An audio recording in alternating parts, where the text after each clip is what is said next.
Hi friends, Prithviraj കുമാറിനെ നായകനാക്കി വൈശാഖ് സംവിധാനം ചെയ്ത് പുറത്തു വരാനിരിക്കുന്ന ഖലീഫ എന്ന സിനിമയുടെ ഒരു ചെറിയ ഗ്ലിംസ് വീഡിയോ പുറത്തു വന്നിട്ടുണ്ടല്ലോ. ആ വീഡിയോയുടെ ഒരു ചെറിയ റിയാക്ഷൻ വീഡിയോ ആണ് ഇന്ന് നമ്മൾ ചെയ്യാൻ പോകുന്നത്. അപ്പൊ നമുക്ക് തുടങ്ങാം. ആദ്യം തന്നെ ഈ സിനിമ എത്രത്തോളം വിജയിക്കാനുള്ള സാധ്യത ഉണ്ടെന്ന് നോക്കാം.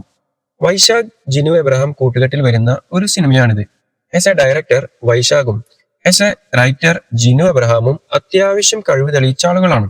Pokkiri Raja, Seniors, Vishudhan, Pulimurugan, Night Drive and Turbo ഇതൊക്കെ വൈശാഖിന്റെ ലിസ്റ്റിൽ വരുമ്പോൾ ജിനു എബ്രഹാമിന്റെ ലിസ്റ്റിൽ Adam John, London Bridge, Kaduva and Anweshippin Kandethum ഇതൊക്കെയാണ് വരുന്നത്. അപ്പൊ നമുക്ക് ഒരു കാര്യം ഉറപ്പിക്കാം, തീർച്ചയായും 100% തീർച്ചയായും ഈ സിനിമ ഒരു തിയേറ്റർ ഹിറ്റ് തന്നെ ആയിരിക്കും.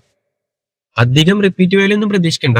പക്ഷെ വീഡിയോയിൽ കണ്ടതുപോലെ ആക്ഷനും വയലൻസും ഒക്കെ ചേർന്നിട്ടുള്ള ഒരു മാസ് മസാല എന്റർടൈനർ തന്നെ നമുക്ക് പ്രതീക്ഷിക്കാം.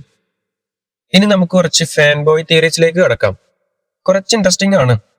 ഈ സിനിമയ്ക്ക് KGF മൂവിയുമായി ഒരുപാട് സിമിലാരിറ്റീസ് ഉള്ളതുപോലെ തോന്നി. നമുക്കറിയാം KGF മൂവിയുടെ സബ്ജക്ട് ഗോൾഡുമായി ബന്ധപ്പെട്ടാണ് വരുന്നത്.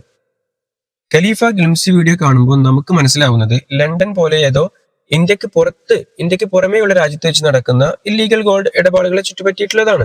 ഏകദേശം സെയിം ടു സെയിം. അത് ഡീറ്റെയിൽ ചെയ്യാൻ സിനിമയുടെ ടൈറ്റിലും ക്രെഡിറ്റും എല്ലാം ഗോൾഡൻ ഷെയ്ഡിലാണ് പ്രസന്റ് ചെയ്തിട്ടുള്ളത്.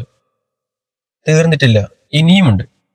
റോക്കി ബായ് ഒറ്റയ്ക്ക് നടത്തുന്ന പോരാട്ടത്തിന്റെ കഥയാണ് KGF പറയുന്നത്.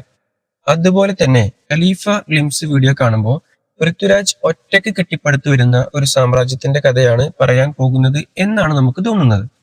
1974 മിസ്സിസ് ഗാന്ധി പാസാക്കിയ കൊഫെ പൊസെ എന്നൊരു സംഗതിയെ പറ്റി ഇന്ദ്രൻസിന്റെ കഥാപാത്രം പറയുന്നുണ്ട്. 1975 ഇന്ദിരാഗാന്ധി പാസാക്കിയ അടിയന്തരാവസ്ഥ, അതായത് നാഷണൽ എമർജൻസിയുടെ ഒരു ചെറിയ റെഫറൻസ് ആണിതെന്ന് അനുമാനിക്കാം.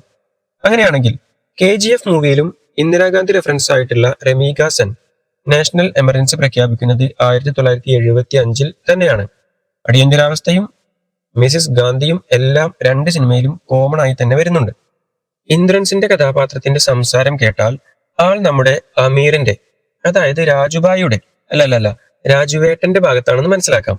ഏതാണ്ട് ഇതേ ലുക്കിൽ നമ്മുടെ റോക്കി ബായുടെ കൂടെയുള്ള ആളാണ് കാസിം എന്ന ക്യാരക്ടർ. ഗ്ലിംസ് വീഡിയോ കണ്ടപ്പോൾ തോന്നിയ കുറച്ച് സിമിലാരിറ്റീസ് ആണ് ഇതൊക്കെ. ശരിക്കും സിനിമ എങ്ങനെയുണ്ടാകുമെന്നുള്ളത് പടം വന്നു കഴിഞ്ഞ് തന്നെ കാണാം. അവസാനമായി ഒരു ഗസ് കൂടി നമുക്ക് നോക്കാം. മാമ്പറക്കൽ അഹമ്മദ് അലിക്കൊരു ഫ്ലാഷ് ബാക്ക് ഉണ്ടെങ്കിൽ അതും പൃഥ്വിരാജ് തന്നെ ചെയ്യാനാണ് സാധ്യത. അധിക നേരമൊന്നും ഉണ്ടാകില്ലെങ്കിലും ഡബിൾ റോളിൽ ഒന്ന് മിന്നിപ്പോകാനുള്ള സാധ്യതയുണ്ട്. അപ്പൊ എന്തായാലും ശേഷം ഭാഗം നമുക്ക് സ്ക്രീനിൽ കാണാം. വീഡിയോ ഇഷ്ടപ്പെട്ടാൽ ഫോളോ ചെയ്യാൻ മറക്കല്ലേ.